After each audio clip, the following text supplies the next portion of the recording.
The teachers were like, we think you might have ADHD.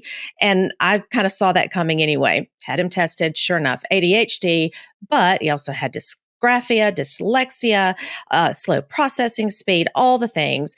So we have that and we have the anxiety now. But all through his early elementary school years, it was all about school and getting the work done. And it was the ADHD and it was the anxiety too, but it was mainly schoolwork, getting the homework turned in, all the problems about doing the things that they required to do at that school. Welcome back, everybody. My name is Stacey Uhrig, and today's guest is Ann Coleman. Hi, Ann. How are you? Hey there. Doing great. Thank you. So excited to have you. So, guys, let me tell you a little bit about Ann.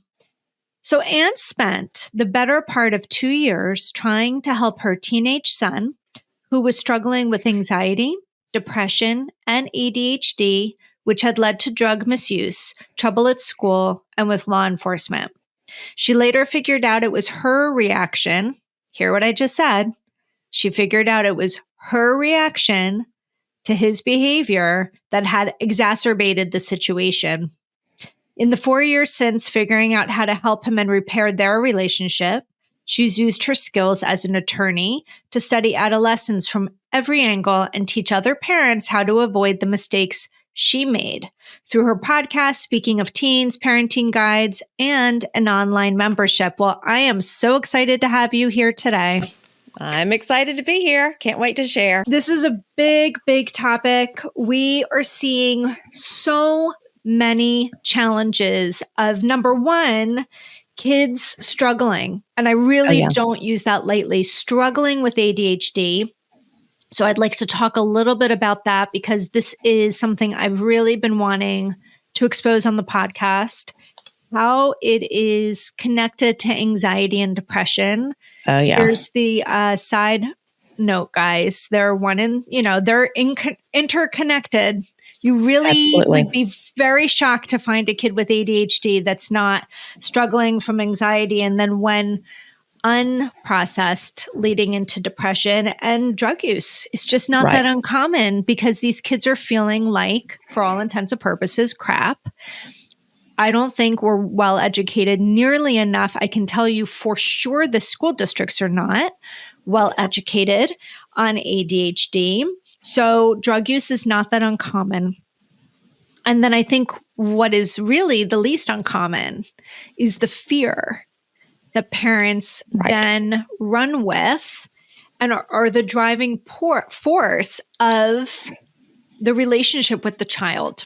So I'm so excited to talk about this because we really need to be helping our kids with their mental health. So maybe you could tell us a little bit about your story. Well, my son is adopted. He was adopted at birth. So right there, and I really haven't even kind of realized this until the last year, but there's trauma in adoption even at birth.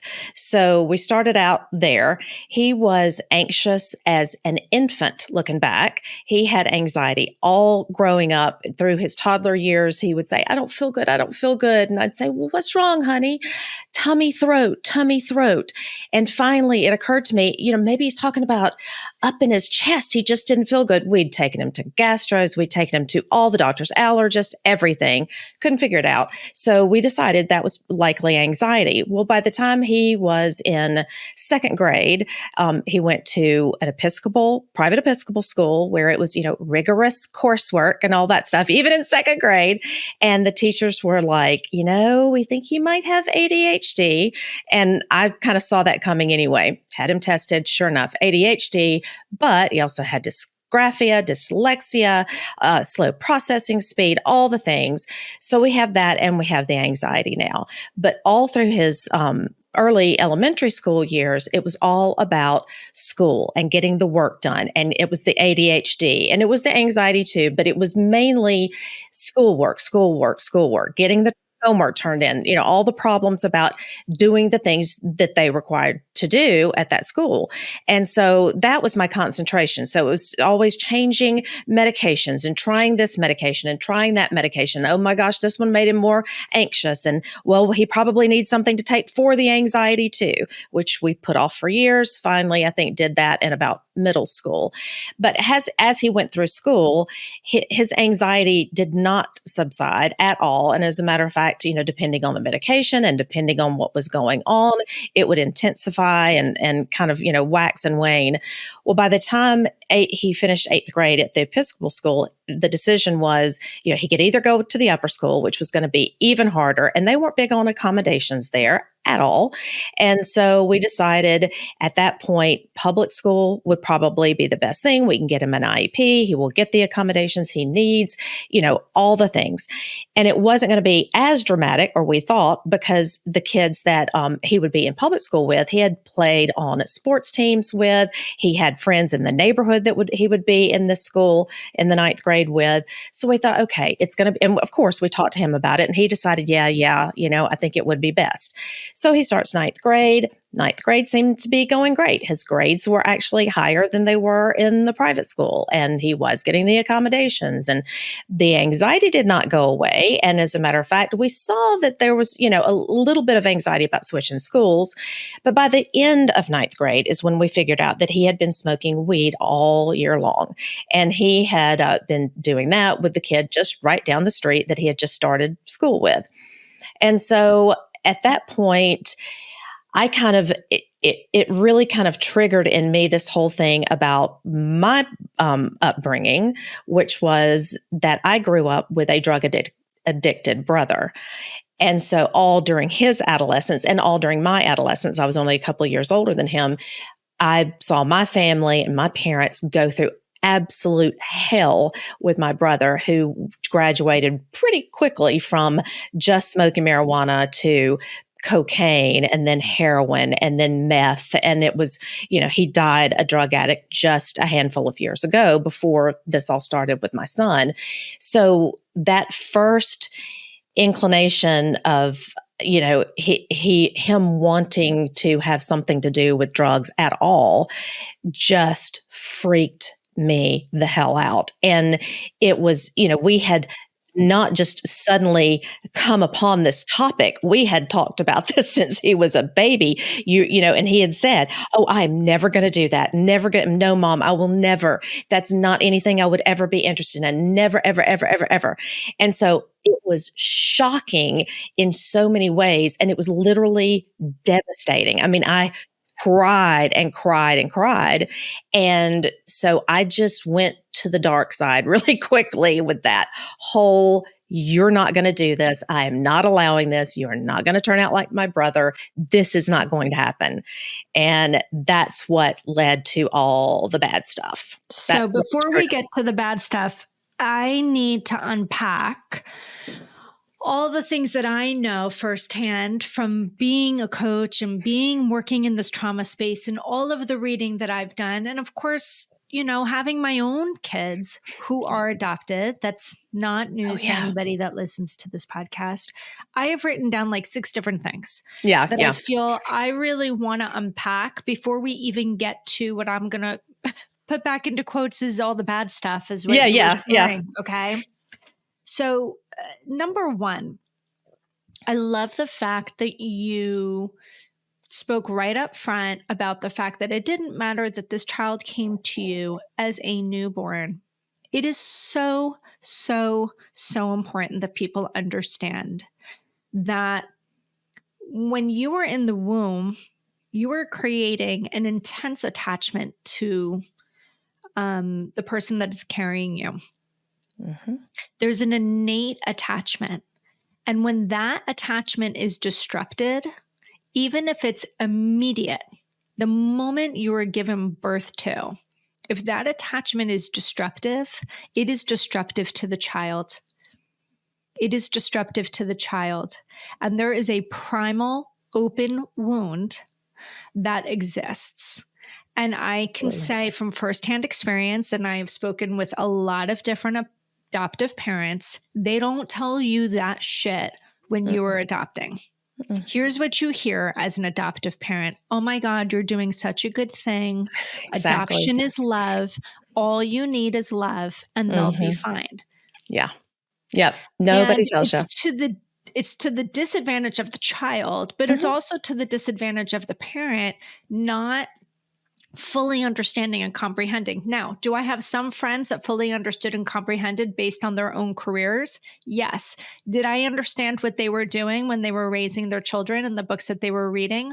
No. Yeah. Yeah. And it Oh, wasn't something we discussed, yeah. Well, right? exactly. And it's not, even I think in me when I brought him home from the hospital that very night, he cried and he cried and he cried and he cried. And the first thing that I thought of was Mm, he misses his birth mother. yeah. And it was natural in me to kind of understand that in a way, but I stuffed that down. I told myself, and I think even, people around me, because I would say it out loud and they're like, no, that's, Same. he's Same. not I going to can know any remember different. within the first week of my oldest being home, this deep wailing, this deep exhausted cry coming from him, Yes. and I thought to myself, that's grief. Yeah. You Yeah. kind of know your child's cries, Yeah. Yeah. and I just thought that's grief. Yeah. And similar to you, it's not that I stuffed it down. I just thought it's going to pass. Yeah. Like Yeah. you just don't know. And Yeah. so, when you know better, you do better. But Right. honestly, most of us don't know better until our kids are 13.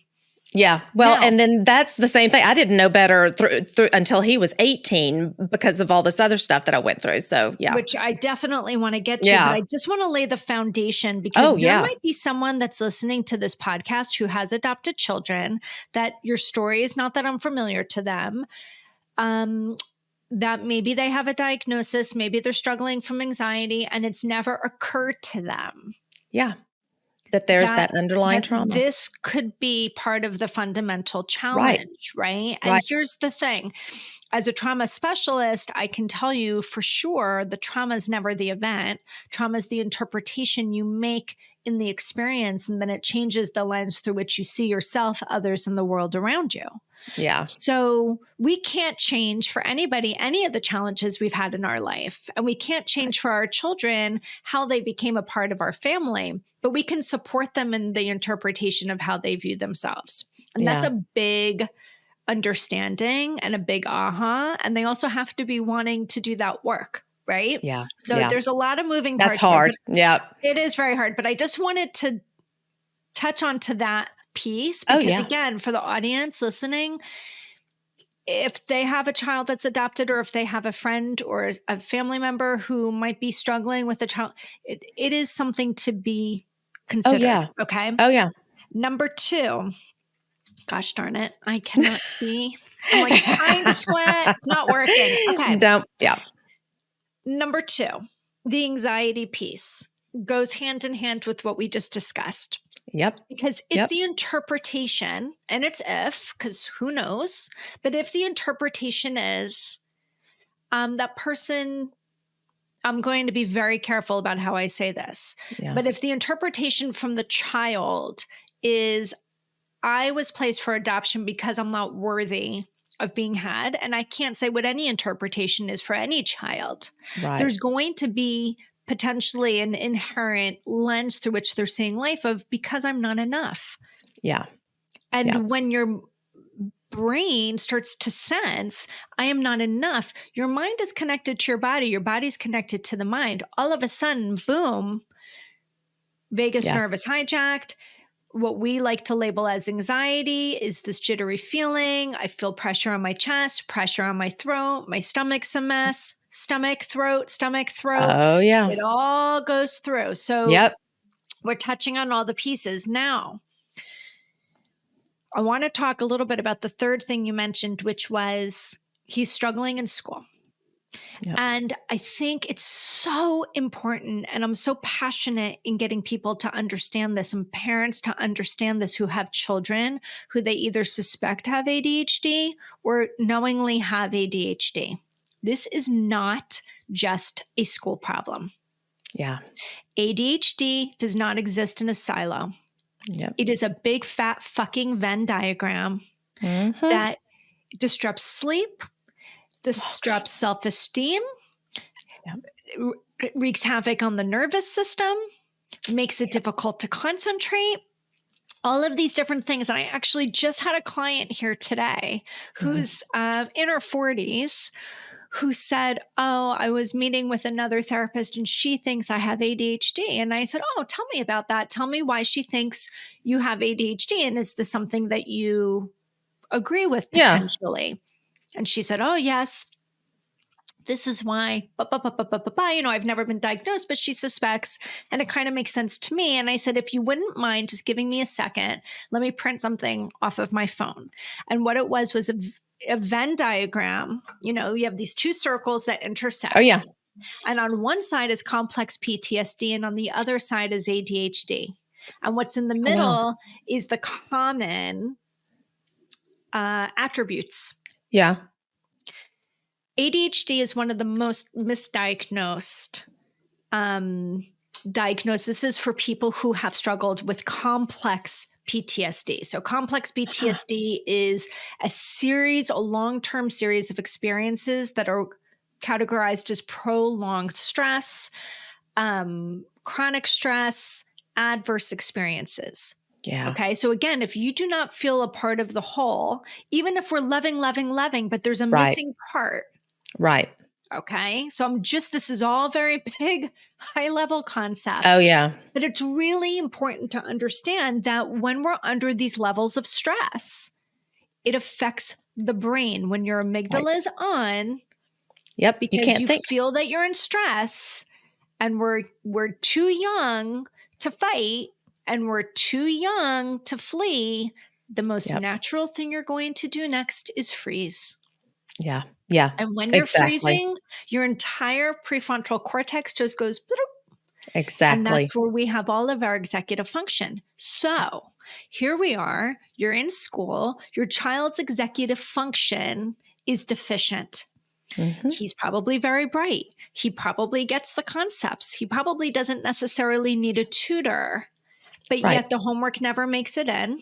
Yep. He can't plan, prioritize, organize. So he's having a hard time with the writing assignments. Yep. But he maybe does well in math and some of these other things. And he maybe does well in standardized test scores. So there's nothing wrong with your child.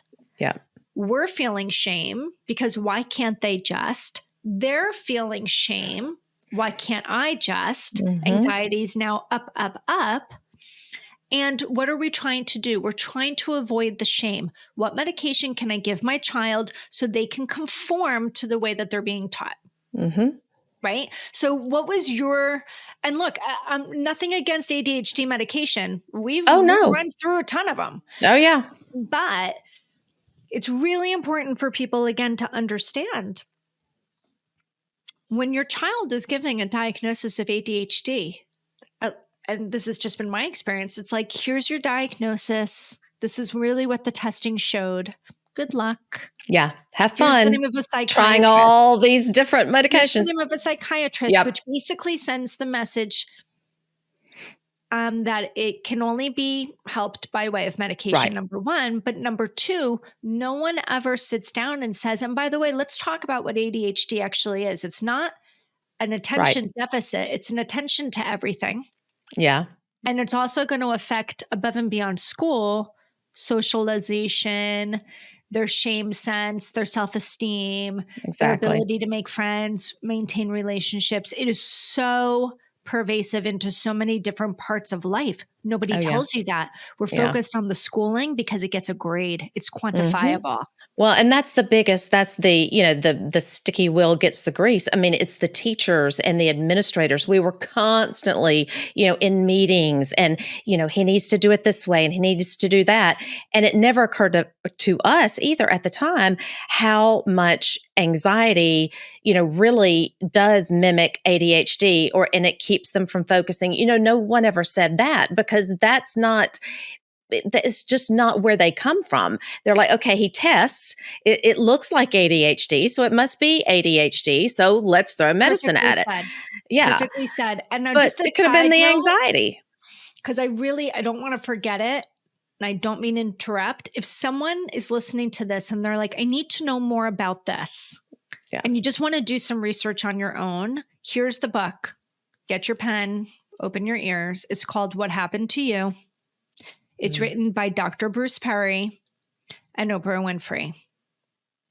Oh, yeah. I think I've heard that. It is freaking brilliant. Oh, wow. It is brilliant. And if you happen to have Super Soul Sunday and you go and look for the episode with Dr. Bruce Perry, you're going to be listening to us and think we are crazy.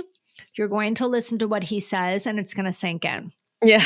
Okay. Everything. And what I love about the book is there's diagrams and it talks about how the brain works and how many children are getting diagnosed or labeled as behaviorally challenging, ODD, OCD, all these different things, where in reality, it's unresolved complex PTSD. Yeah. Okay. And it really talks a lot about ACEs, which we're not going to focus on here, but really important to understand. So here we are. Anne has a beautiful child who's struggling. Yep. He's struggling. He's struggling in school. That means he's struggling socially. That means he's struggling emotionally. We're focused on the grades because we're running from a place of fear. If you don't get into high school and then you don't finish high school and then you don't go to college, you're going to end up X. Exactly. So we're panicked. So we're trying this medication, that medication, this, that, the other thing.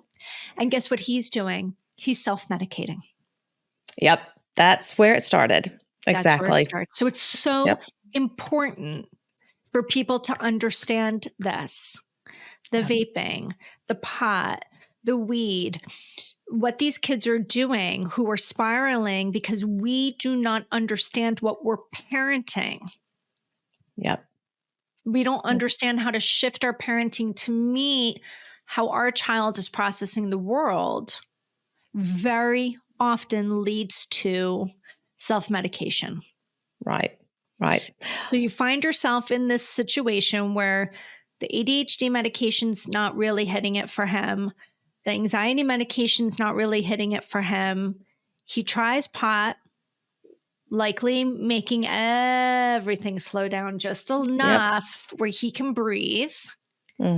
And that becomes adaptive until it becomes maladaptive. Right. So it's adaptive because it works up front and you're like, oh my God, I can breathe. And then it becomes maladaptive when you can no longer control if you end up becoming addicted to this substance or this behavior. Yeah.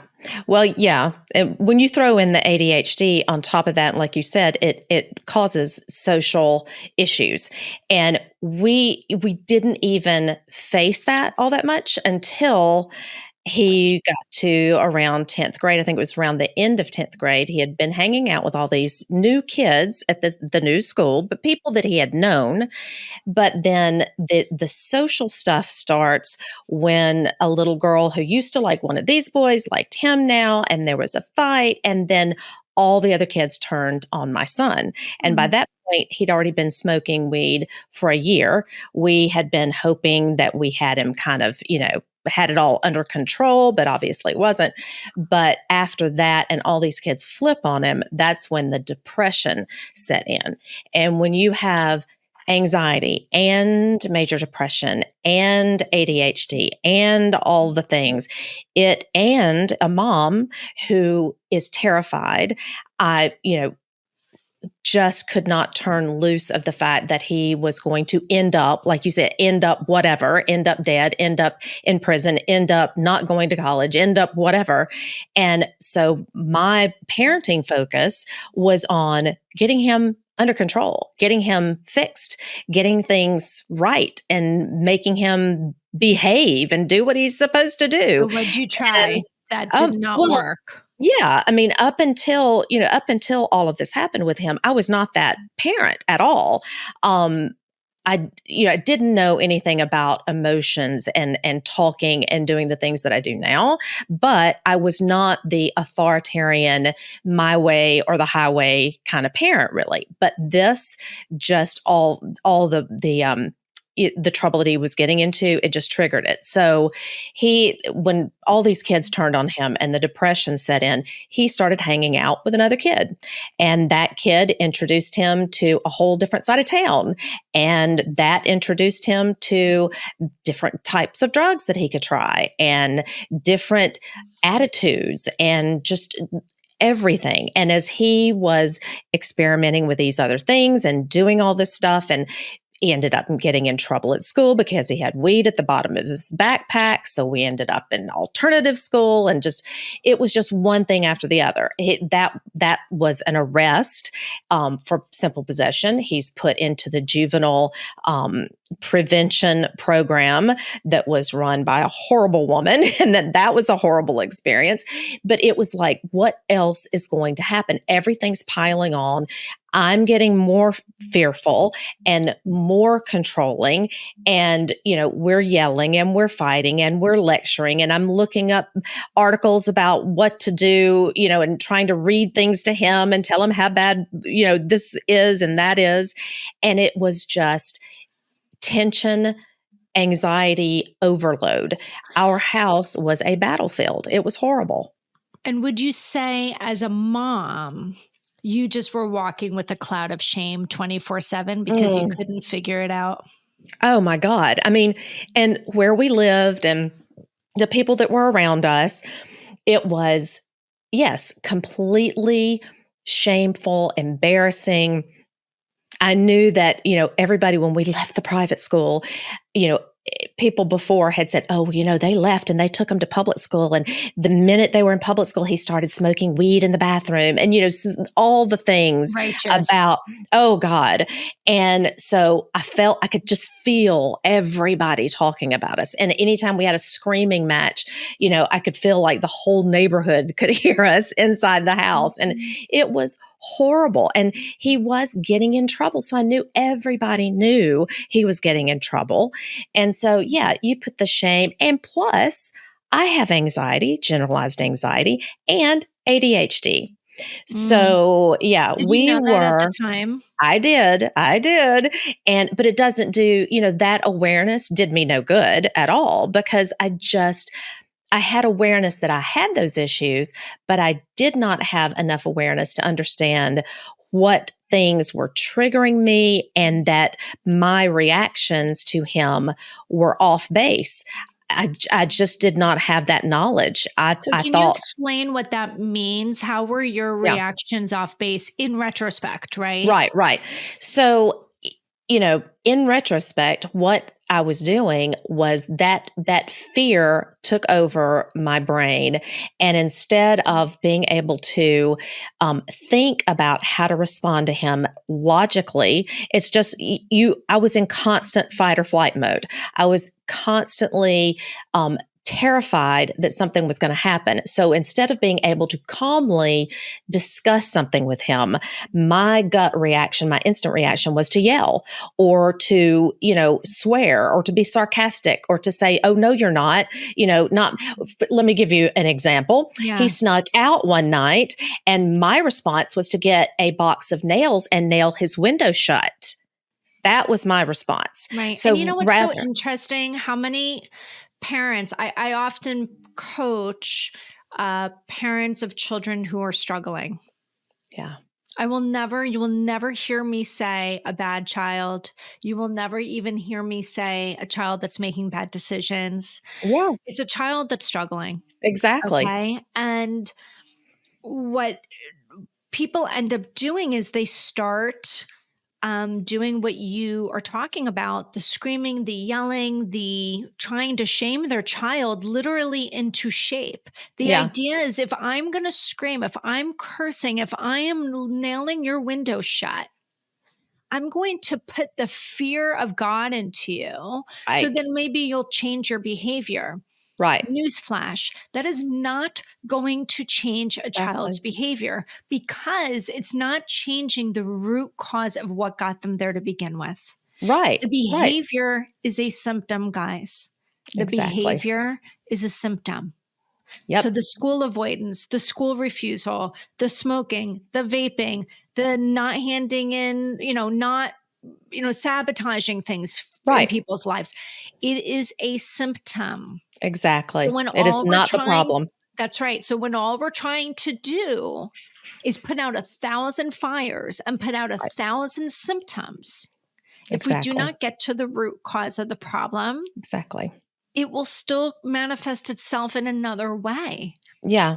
Well, and the problem too for parents is that if we don't recognize in ourselves where our reactions are coming from so that we can control that fear and regulate our own emotions and our own responses to them, then nothing's going to change. So you've got a child who is spiraling and who is struggling with something that we have not really addressed because we're trying to address the result of the issue, the symptom of the issue, and we're not even addressing that properly because we have no control over our own emotions. We don't even know where they're coming from, and we don't know how we're supposed to react. Or if we do intellectually know that we shouldn't be yelling and lecturing and being sarcastic, we don't know what to do otherwise.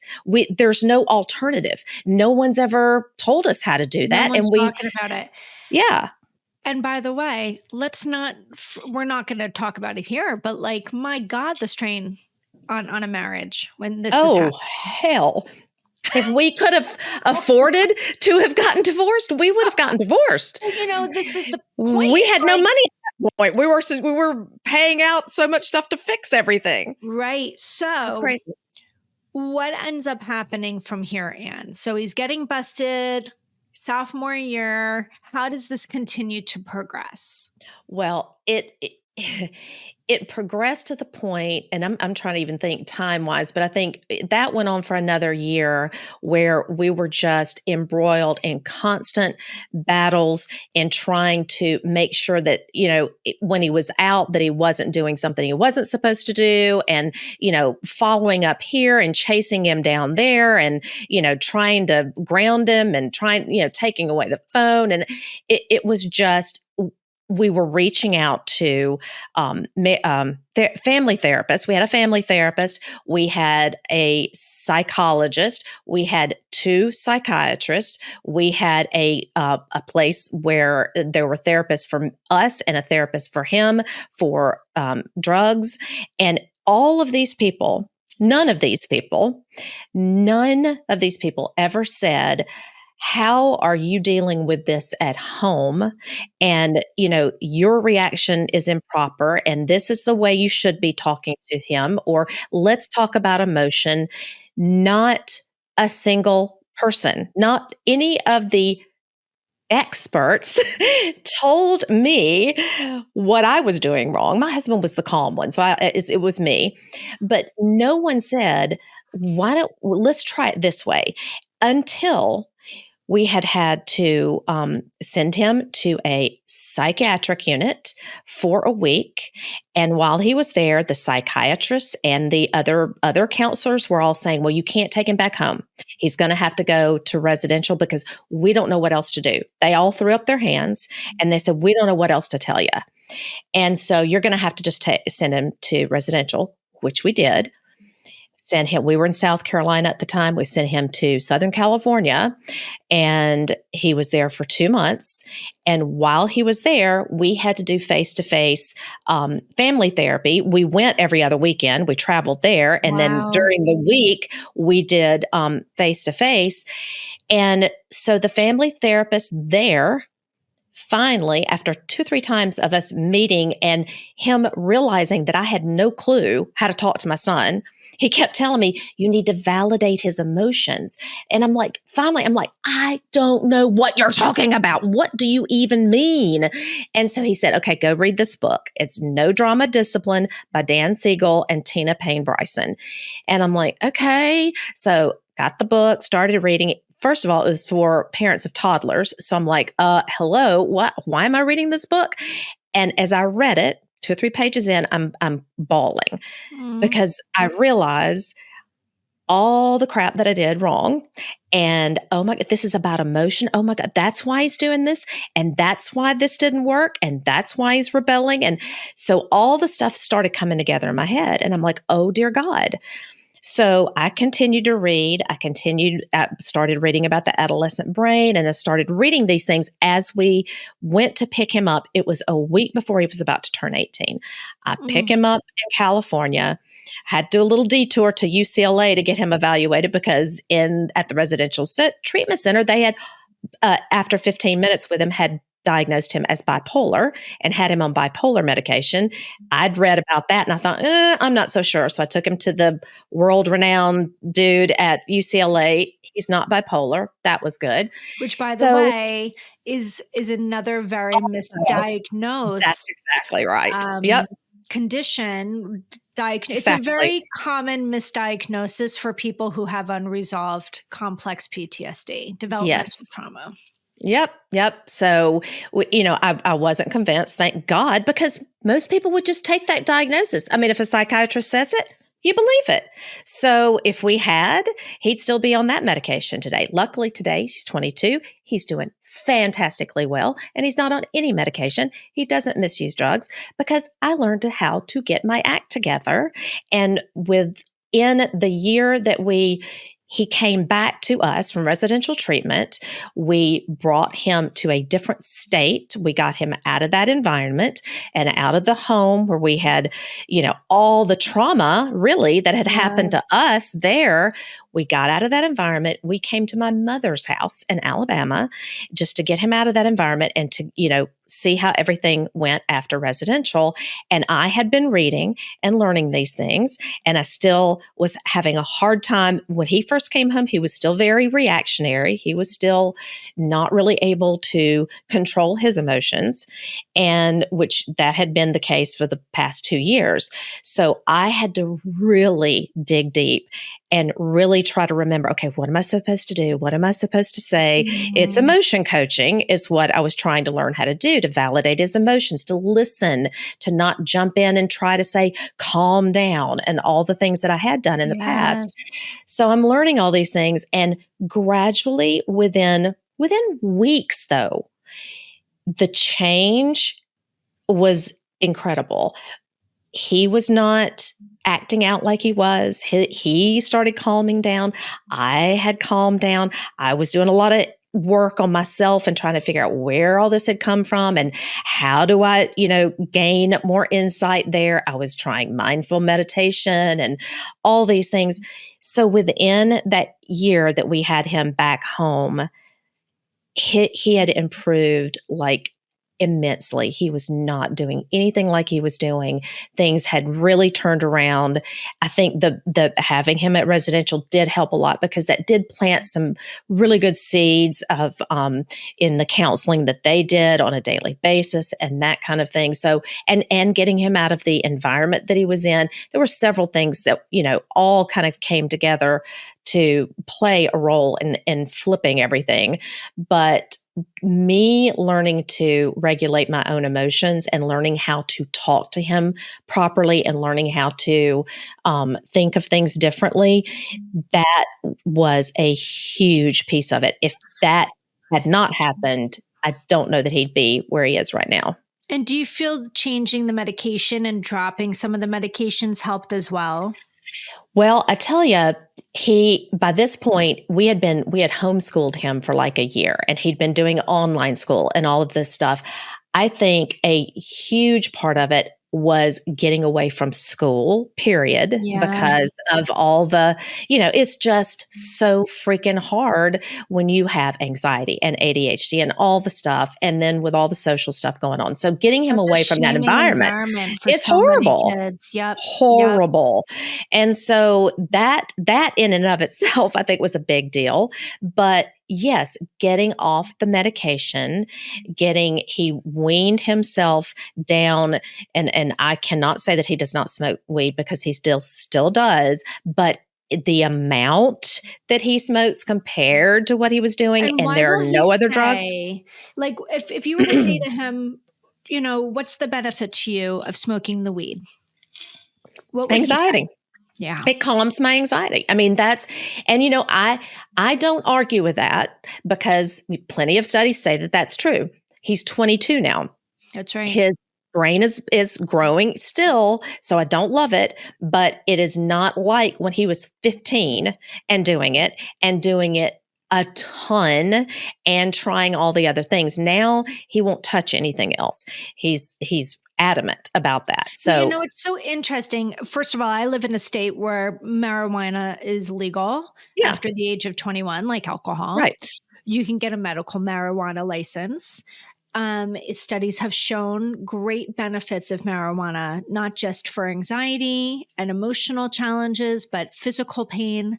Right. And, it's just so important for people to understand we have so many stigmas and judgments about all things. And I'm not Yeah. here to pro or con any Right. of it, but it's so important if someone's listening and this story resonates to ask the child why.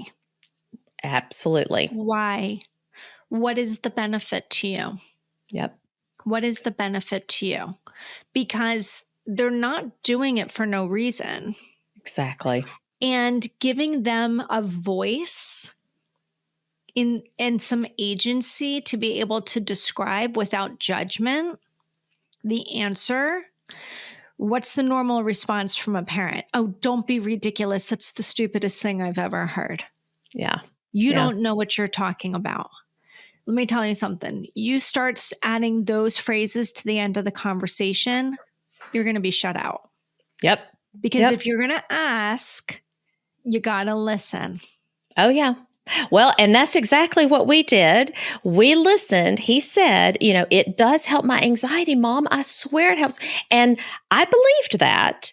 But I did my research at that point. This was back when he was in the middle of it all. I did the research and I'm like, okay, honey, here's the deal. It's the CBD that's in it that helps with the anxiety. And it's this strain. And I mean, I did all this research. And that little he said, okay, it was CBD. So I've got a friend who has had cancer and he can get the high CBD from another state and blah, blah, blah. And so we bought into this. Okay, he's going to get the stuff with the CBD, the flower. And so we have this little house out back. They're all back there. All his friends are doing CBD. My husband's going back there going, okay, can I try the CBD? He tried it and he was like, yeah, that's not CBD. So yeah, that we did believe it and we wanted to, help any way we could. We were perfectly willing to do the thing that he needed to help with the anxiety. But at that young age, that was just not possible. And the way he was thinking about it at that point was, yes, it helps, but it's also fun. It's social. It was everything to him. I mean, literally, he would cry and tell me, it's everything, Mom. It means everything. I love everything about it. He was really obsessed with it. Do you feel he loved everything about how it left him feeling, which was unburdened from this anxiety? His mind is a little bit calmer. He's not so overly worried about what other people are thinking. The shame is a little bit quieter. Is it fair to Exactly. say that that's what the benefit of the feeling was for him? Oh, yeah. It was that. Plus, it was the social aspect of it because he was furnishing it for everyone and they were all coming to our house. We were furnishing them a place to do it out back in the little house, we called it. So, yeah, I mean, it was a social thing. It was, he wasn't stressed or, anxious when he was doing it. I mean, who can blame him? I mean, who wouldn't want that? So it makes perfect sense. It does make it. And so you and I are going to say it makes a lot of sense. Other people are going to listen to this and say it's the most ridiculous thing that they've ever heard. If you've never struggled with a child who is struggling, Yep. it may or may not make sense. Okay. What I'm going to say to people is this is a no judgment free zone. We don't judge here. And it's really important to understand that so many children today are struggling And we've never seen a higher incidence of anxiety. We haven't seen a higher incidence of school avoidance and school rejection. It's a big deal. And Mhm. actually, you introduced me to Jane Dembski, who's also going to be a guest on the Oh, podcast. yeah. She's awesome. Look, I really hope that today people are listening and can feel seen and heard and understood, because I can only imagine how isolating that experience was. Oh, it was the loneliest, most desperate time of my life. I was Yeah. desperate. There's no other word. And completely isolated. I did not feel like I could talk to anyone about anything. And so that's why, that's why I try to educate other parents about it, because, I want people to know that, these mental health challenges, that's one thing, but just understanding that, a child's brain is going through so many changes during adolescence that, understanding the normal ways or the average ways that a teenager responds to you is important. Understanding that they are moodier and that they are little I don't know what we can say on here, but little Oh, you can shits. say whatever you want. Okay, good, good. I mean, they're little shits and they can be Yes. horrible, but there is a reason for that. Their brain is changing in these ways that makes them that way. It also makes them, be unable to be self-regulated, to be unable to make wise decisions and wise choices. And, a lot of parents still think, well, they could do better if they would just try or if they would just, think first. Well, it's just, that's not the way it works. And we have to understand that, number one. And number two, we have to understand our own emotional selves. We have to understand why we have such, outsized reactions sometimes to what our kid does. There's a reason for that. Dig deep and figure out it has something to do with your background, your experiences, your life experiences, how you were raised, whatever it is. There's, big T traumas, little T traumas, just life experience in general, that is impacting how you respond to your kid. And responding to them the way I responded, with no control over your own emotions, that shit don't work. That is not the way to do it. So you've got to learn about yourself. You've got to learn to be calm. You have to also learn how to communicate with them when they are in that emotional state. My son had these huge negative reactions to certain things, and we never knew really what specific things, but he would have these rages, we called them. That's the only thing you could say. They were absolute rages. And so learning how to respond to that, learning what to say and learning what not to say. Emotion coaching basically is what it is. Dr. John Gottman, the Gottman method for marriages, he talked about children before he even got into marriages, I think. But, learning how to do that emotion coaching piece.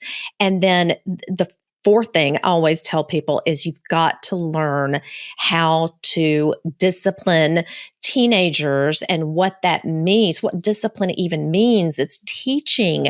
We are supposed to be teaching them, not punishing them, not constantly on top of them, taking things away and monitoring their every move. If you take away their autonomy, if you don't support their autonomy through teenagerhood, then you are going to get that conflict. You're going to get that rebellion. If you're trying to be this authoritarian, do it my way or else parent and demand blind obedience, like so many do, then you can expect conflict, lots of conflict, which leads to the disconnection and the ruination of your relationship with your child. And if you don't have that basic relationship, they will not trust you. They will not listen to you. They are not going to tell you things that you need to know. They are not going to cooperate with you. So you have to have that connection. And you can't have that if you are constantly on top of them, taking their phone away for the least little thing or scolding them for talking back to you. I mean, it's just, you've got to learn how to do this stuff the right way. And What I I hear did it you wrong. saying is, our job is not to whip our children into being soldiers.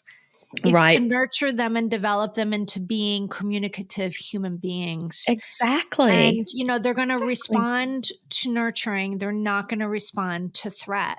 I mean, they Yep. might look like on the outside they're responding to threat, but let Right. me tell Right. you, that's Yeah. who's usually working with me when they're in their 30s, 40s, Yeah, 50s, and 60s. exactly. And you're teaching them how to be really good liars and really good at sneaking around it. Because if you think a teenager is absolutely doing everything that you're telling them to do, 99% of the Right. time they're not. But like you said, maybe 1% of the time they're terrified of you and they will do it, but they're But going to they're losing hate their you. voice. Yeah, they're going to hate you for it and you're not going to have a relationship and they are going to feel like they can't open their mouth to any type of person who is an authority figure, which let me tell you, you don't want. You don't want a kid who is afraid of speaking up for themselves, whether that's to you or to anyone else. You want them to be able to speak up for themselves. So, So, Anne, if people are resonating with your story, if they're resonating with their style, if everything you're saying, they're nodding their head going, I need to know more about this, how can they learn more about this? How can they even work with you to gain more knowledge? yeah, well, they can tune into Speaking of Teens. That's the podcast. It's on all the major apps, or you can go to speakingofteens.com. That's the website, and you can find all the stuff that we do there. We have a tab for free parenting resources. I've written a lot of resources over the last few years that are totally free. And also at the bottom on our podcast in the description, you'll also see a link for our parent camp that we just started, which is a monthly membership where I help parents learn all these things and avoid the mistakes that I made and get really good at talking to your kid. Well, I knew when we first met, this was going to be a kick ass conversation. And, it's just, I'm so passionate about parents having healthy relationships with their children. The Exactly. majority of people I work with are adults who do not have healthy relationships with their children. And everything we're talking about today, we're talking about it from a male perspective, but very often on the female side, it turns into extreme people pleasing, lack of Oh, yeah, boundary setting, perfectionism, complete and utter disconnect from self and burnout. So it exactly. doesn't have to show up as drug addiction and conflict and yelling. It can Right, show right. up in a very different way. The Yep. reality is that we're talking ultimately about how to recognize when our child doesn't seem like they're super connected with themselves, that Yeah. something is off. Instead of trying to fear them into changing, really look at this as I'm being given a message. Here's a sign, here's a symptom of my child not feeling X, whole, Yeah. connected, seen, important, in alignment, whatever it is, Right. and getting to the root cause and also communicating from a healthy place. And I think you really talked about that. So often, the Right. way that we communicate with our child is based on our own unresolved shit. And it's Mm-hmm. 90% of the time based on fear. Yep. And so, if Exactly. we can let go of the fear, we can really parent what's right in front of us, not what we think is supposed to be in front of us, Yes. Yes. but what is in front of us with love and compassion and understanding. It is a start. And I think, we need more of what you do out there. I'm so glad that you and I connected. I'm Me so too, glad Stacy. that you have this ability to help people from your own pain. I Yep. know that could not have been anything other than just a hellish experience. Yep. It was. So to be able to turn it around and say, well, if I went through this, how can I help other people not go through this or have less rocky Exactly. waters, right? Exactly. That's the last thing I want is for anyone to go through what we Yeah. went through. And I just want to end it by saying I know for sure that there's someone listening today that this hits with. And I just want that person to know you're not alone and you don't Exactly. have to be in this alone. And it is a scary place to be. But I know for sure someone's listening to this that's going through this because it's pervasive and people are not talking about it. Yeah. Yeah. So there is support. There is non-judgmental support from people that have been through it, who That's right. understand it, that understand that you're a good person, that you're just doing your best to keep your child alive, Yep. and that you just want the best for them. And if that is you, the next thing you really need to do is go call Ann, get on a call Yep. with her, and see what kind of support she has, because doing it alone is not going to do anybody any favors. That's right. And actually, and I will say too, you can reach me through Facebook. We do have a Facebook group, Speaking of Teens Facebook group. So come join the group. You can message me. I talk to people all the time and help them get through what they're going through, give suggestions and resources. I mean, that's what I want to do. I just want to help you find the next step that you need to take and things. The biggest message I want, because this is what I searched for when I was going through it can get better. Yeah. You're not stuck. It can get better. There is hope. That's what I just wanted to know at that point. Is there hope? Can this get better? Yes, it can. And there are plenty of ways for you to connect and to do that. So yes, it will get better. It can get better.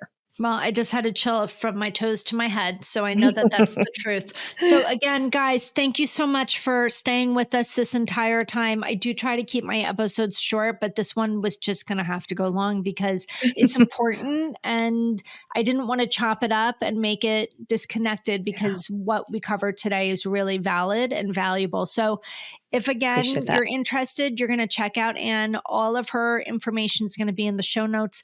If this episode spoke to you, then I have a lot of episodes that are probably going to speak to you. So wherever you find your podcast, just look up Flip That Shit. It's an exclamation point instead of an I. Or you can just look up my name, Stacey Uhrig, and subscribe. Get notified when all new podcasts drop, which is the first Monday. Well, it's really every Monday. We drop one every single week. So thank you so much, Ann. It was such a pleasure to have you. And I really hope people walk away with some new information here. Thanks, Stacey. I appreciate it. Of course.